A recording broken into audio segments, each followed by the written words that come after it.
माँ की ममता। एक छोटे से गांव में कबीर नाम का एक लड़का रहता था। बचपन से ही पिता की मृत्यु हो जाने के कारण परिवार की आर्थिक स्थिति बहुत खराब थी। कबीर की माँ कुछ पढ़ी लिखी जरूर थी, लेकिन उतनी पढ़ाई से नौकरी कहाँ मिलने वाली थी। सो घर बर्तन मांज कर और सिलाई बुनाई कर काम करके किसी तरह से बच्चे को पढ़ा लिखा रही थी। कबीर स्वभाव से थोड़ा शर्मीला था, अक्सर चुपचाप बैठा रहता था। एक दिन जब वो स्कूल से लौट रहा था तो उसके हाथ में एक लिफाफा था।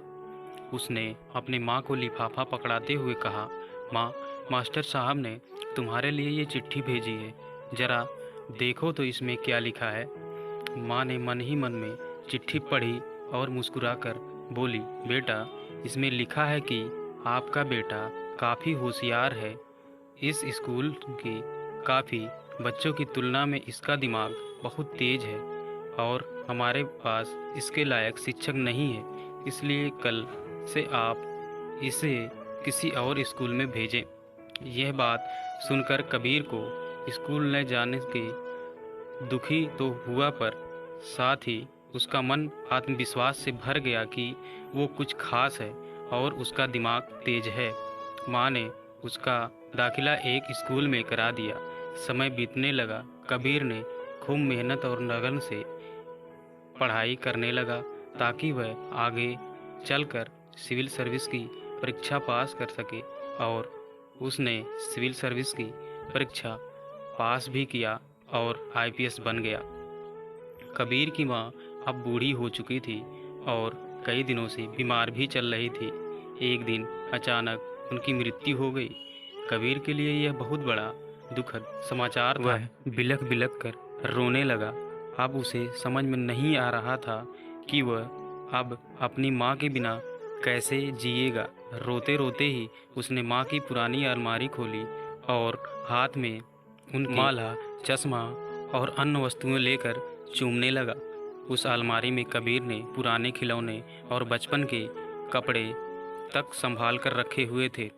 कबीर एक एक कर सारी चीज़ें निकालने लगा और तभी उसकी नज़र एक पुरानी चिट्ठी पर पड़ी।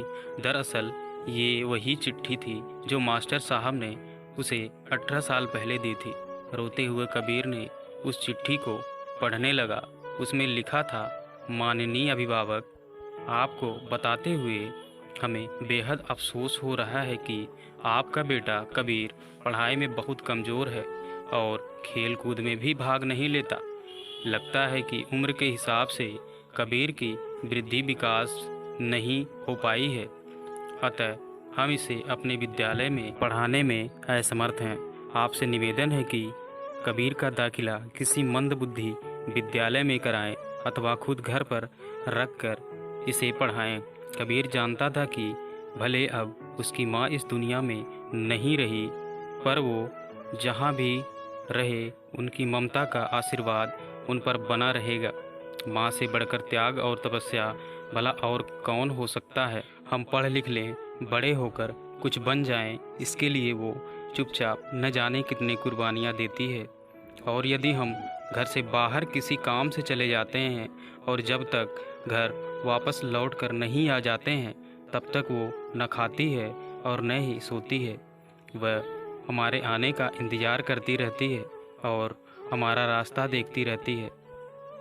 अपनी ज़रूरतें मार कर हमारे शौक़ पूरा करती है। यहाँ तक कि संतान बुरा व्यवहार करे तो भी माँ उसका भला ही सोचती है। दोस्तों, ये होता है माँ की ममता, जो माँ हमारे जीवन के लिए अपना सुख दुख भूल कर हमारे जीवन को सुधारने में लगी रहती है। और एक हम लोग हैं, जब बड़े हो जाते हैं, शादीशुदा हो जाते हैं, तो उसी माँ को नहीं पहचानते हैं और न ही सही से बोलते हैं। ऐसा मत करना दोस्तों। एक माँ ने अपने सभी बच्चे को पाल पोस कर बड़ा कर देती है और हमसे एक माँ नहीं पाली जाती है। मेरे भाइयों, माँ से उतना ही प्यार करो जितना आप अपने बच्चे और पत्नी से करते हो। ऐसे ही इमोशनल स्टोरी को सुनने के लिए हमारे चैनल को लाइक, शेयर और सब्सक्राइब करना ना भूलें। Thank you for watching the video.